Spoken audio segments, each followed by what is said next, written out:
So finally, Kitten Face is back home. Welcome to Beards and Banger. That's a beard. Well, yeah, it's a banger. Yeah, so today, because she's back, she's got new brakes. The exhaust you've heard in the previous video. We're going to get on with cleaning the engine bay up because I've got some work to do in the engine bay. And I don't want to work on it in that state. So buckle up and let's get on with some cleaning. Welcome to Beards and Bangers. Yes, although this is going to come out, all of that's going to come out. We want it to be a nice place to work, and also just to see if there's anything leaking, anything wrong. It's a dirty engine. The oil filter was actually leaking, so I just had the oil and filter changed as well, because that was the reason for the smoke, not the brakes. It was the oil getting to the hot brakes that was causing the smoke. So it wasn't as alarming as I thought. The expansion tank has got a hole in it, so I'm waiting for a new one to turn up. So that was why there was no water, so at least there's no water leaks, and it's actually holding its liquid all right, so that's good news. Yeah, I've taken it for a couple of spins this morning, and oh, it just sounds lovely, and it does make a difference to performance already. So I'm going to get scrubbing, get some degreaser in here, get scrubbing, and then we'll pressure wash it off, and hopefully make it a nicer place to work. So this is only the second time I've done this. So the first time I've done this was on the ZT190, which you saw the other day. Oh, this is quite filthy, so it's going to probably take a couple of goes. I'm going to be very careful this time to not. I think this will need 2 passes. It's pretty grubby. We'll just take a bit more time this time and just clean each element in turn. That degreaser is shifting stuff though, so that's good news. But yeah, when you're working on a car like this, you want it to be a nice place to work, not filthy. And I'm not one for latex gloves, latex suit. No, only joking.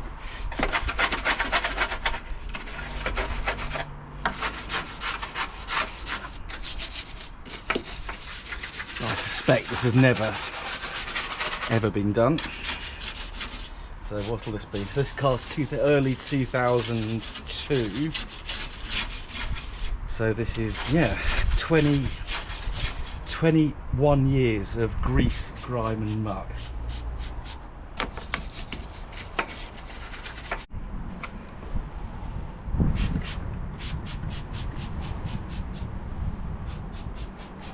Kind of going for an outside-in approach this time. Don't need to clean the expansion tank because that's going to come off as we. No, just need to make sure we lubricate the bonnet, all the bonnet springs and latches and all that. And what we will do this time is disconnect the battery, because this battery is completely exposed.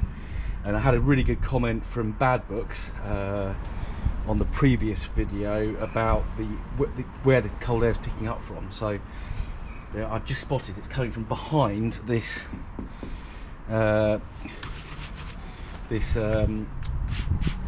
near side headlight. So we'll have once we've cleaned it, we'll get the air filter off and actually have a little look in there, and maybe kind of modify some of those parts. So that might be a good solution. Well, hopefully this is satisfying for you, watching someone else doing something physical.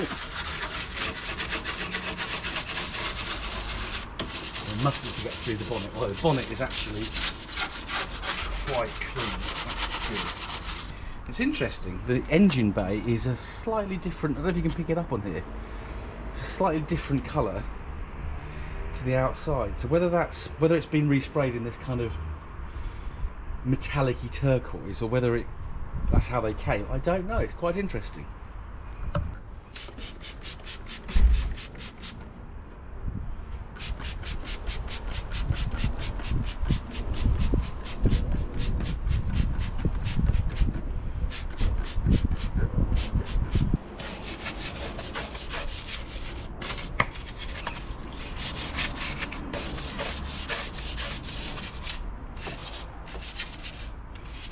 Now I'm not too worried about the camshaft cover, because that is going to come off at some point.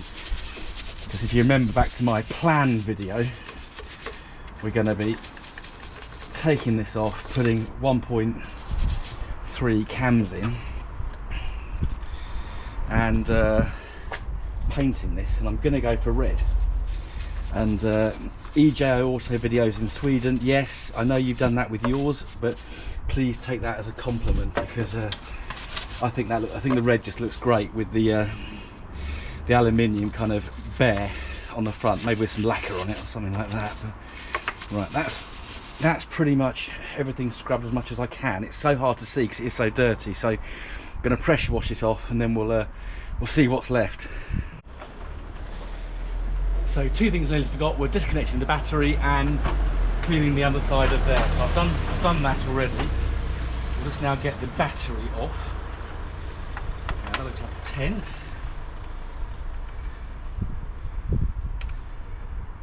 It is.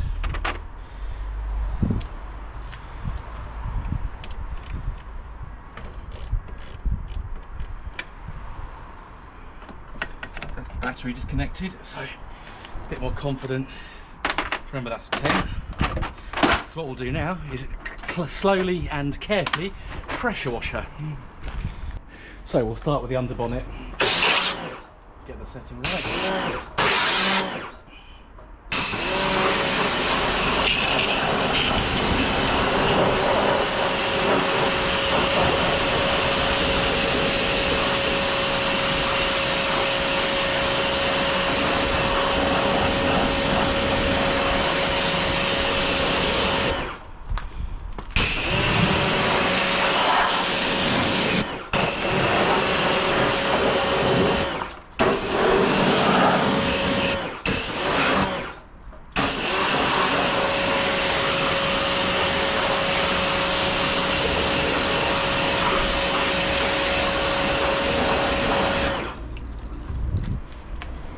Now the scuttle.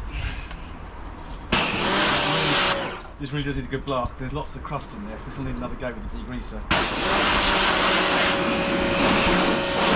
Like a garden's worth of rubbish coming out of there.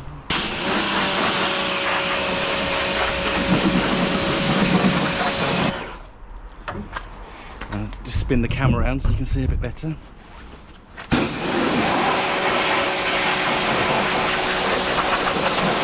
Now, one thing I will do is make sure that we get grease on any grease and oil on any moving parts, which I didn't do on the ZT190. So that was remiss, but we'll learn from that. This is all a learning game.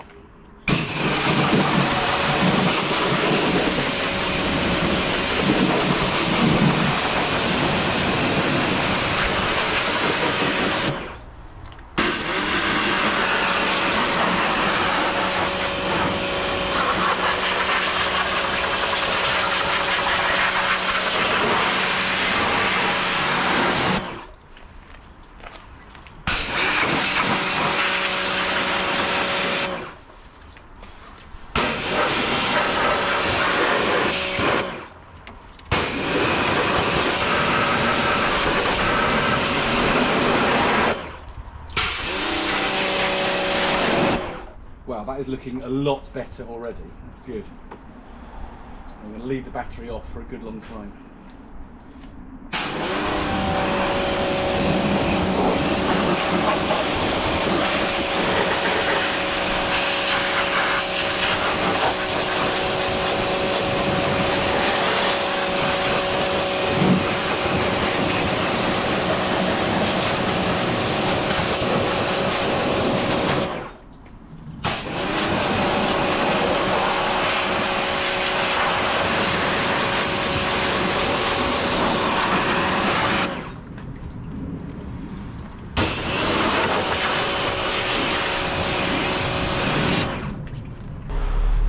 So you can see a little bit of steam rising from the engine, and that's because I took some advice in one of the comments on here, which is very helpful. And I've actually, the car's warm, so it will help with the drying out a bit, because I haven't got a blower. I'm not going to bring the other half's hairdryer down here. So yeah, good bit of advice. This is why these comments are great. This is why I love the YouTube community, because people are so helpful. So I was going to do a couple of bits that I've missed, and then we're going to towel it off and just then close the bonnet and rinse the car. So helps if I turn it back on again, doesn't it?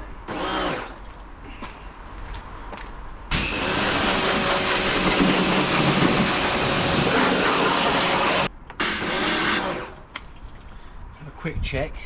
And bits are wet and myself, so it's a little bit hard to see when you've got covered glasses and water on the lens, but I think that looks pretty good. So we'll now we'll dry it off.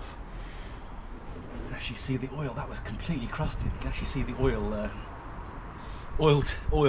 filler cap symbol now, which was completely covered in rubbish before. There we are. So clean microfiber towel will just get the worst off. I'm not too worried about that because that's coming off, but we'll just get it around these components. So there's a nice bit of warmth still in the engine, so that's good. We need to get in there at some point and just really dry that off. Just get these bits cleaned.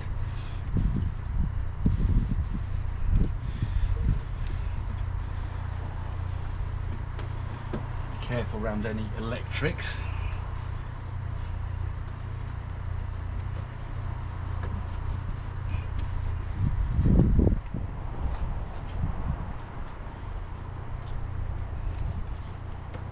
I have to say, this is something I've now done twice, having done the ZT190 last week and then doing the Micra today. This is immensely satisfying. Hopefully you find it satisfying as well, watching me doing it. Yeah, this is good. We can actually see what's going on a bit in here now. Give the battery a clean, give the fuse boxes a bit of a dry.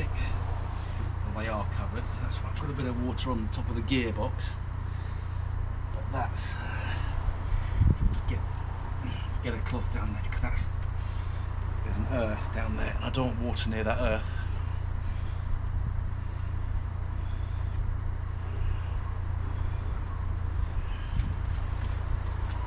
Yuck. So even though we've cleaned it, there's still a lot of grime on there, so it will need another go, but that's clean enough for me to do what I want to do next, which we will do in a moment. So next job is just to rinse the car off, because that's obviously covered in debris from the engine bay, and also just rinse the front of the BRM, which is behind me. I don't want that covered in goop, because that's for sale now.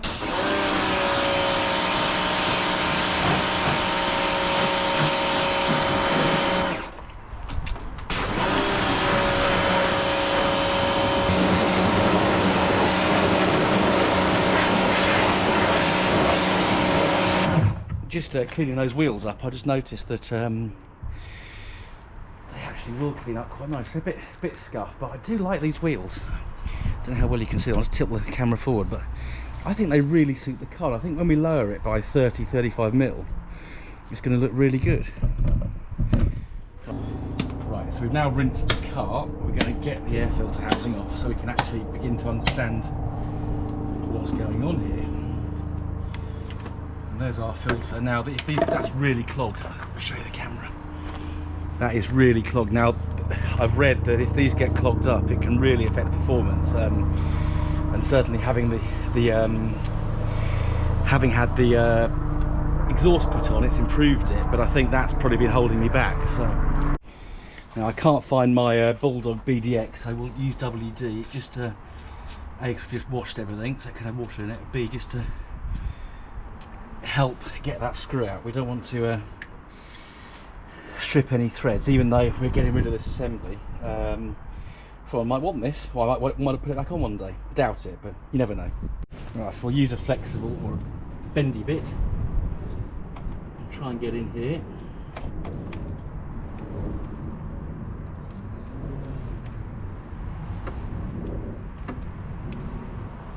Oh, I don't want to go. I wonder if we can move that slightly off. That will actually come off. Because the connection to the throttle body is just, we just pops on with a rubber collar. Okay, that doesn't want to get in there. I don't want to. So our cold air feed goes under the expansion tank. That's I wonder if that will come apart. I think it will. But not very easily. Get that hose off. Hopefully you can see this. Let's try and get the screwdriver in again.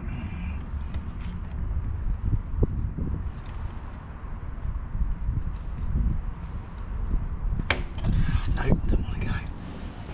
So me being heavy-handed, in the end it's just actually snapped off little ring piece there. So that is free. So we now need now to get the this cold air feed tube, which we're going to retain for now, because I might well spin the camera around, bastardise this, because that's picking up cold air from down here.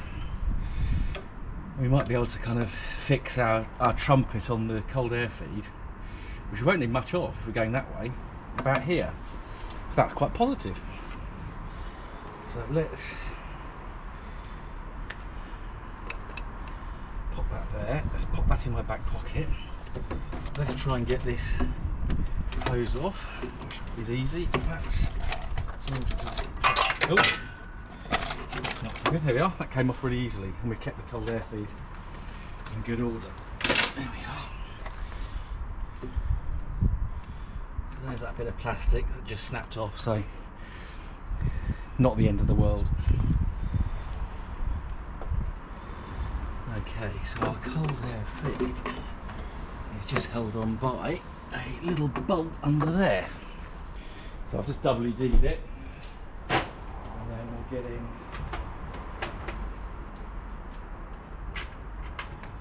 pretty sure this is a 10mm socket.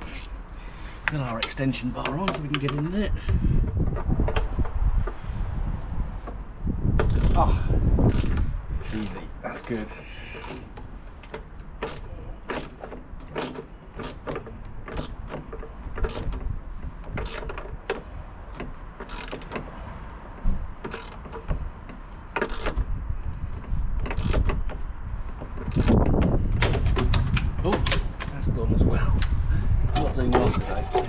Come out really easily. So we've got this, you know, we might be able to make use of that. I've just got to find the 10mm bolts now. So I'll do some tool picking up off camera, and then we'll have a little look at this air filter, air induction kit assembly. So that's the clearance we've got. We've actually got a nice bit of clearance there for that elbow. I was thinking, Christ, how's that going to go in there? But it will really easily. And if we follow this path round here, we've got plenty of space because we've got still got clearance here. Not quite sure where the mass airflow sensor is, but we'll have a look for that. Here's our fuel regulator. So we've got a new fuel regulator going to go in there. So that's a really easy fix. We'll give that. Now we've got this out, we'll give it some more cleaning tomorrow. We'll just cover that up so we don't get any water into the throttle body. Let's let that car go past.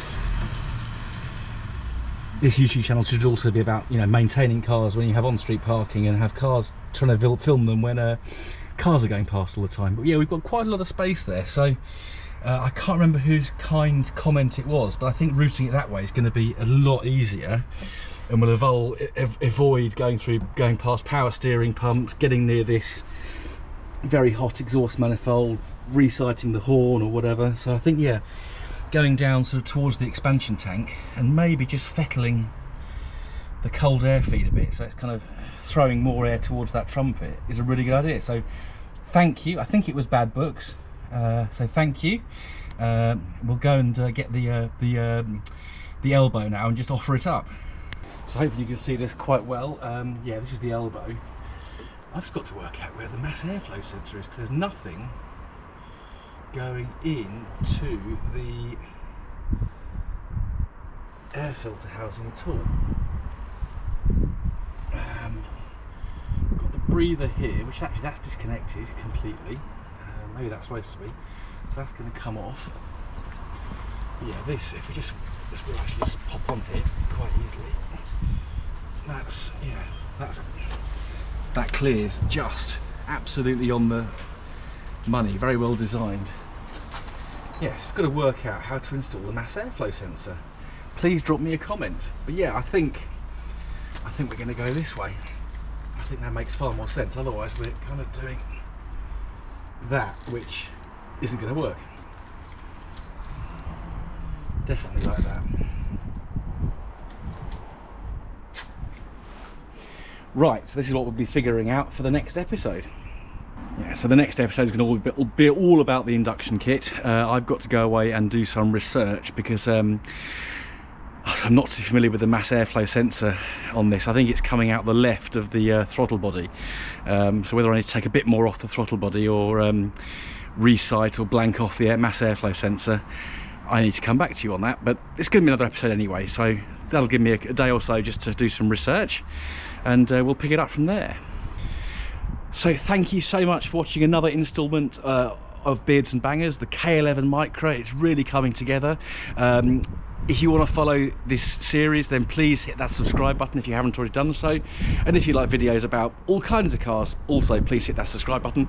Don't forget to like, and please be as honest as you can in the comments. Any advice is greatly welcome. It's been a long while since I worked on this Nissan Micro. Thank you for watching. See you again very soon.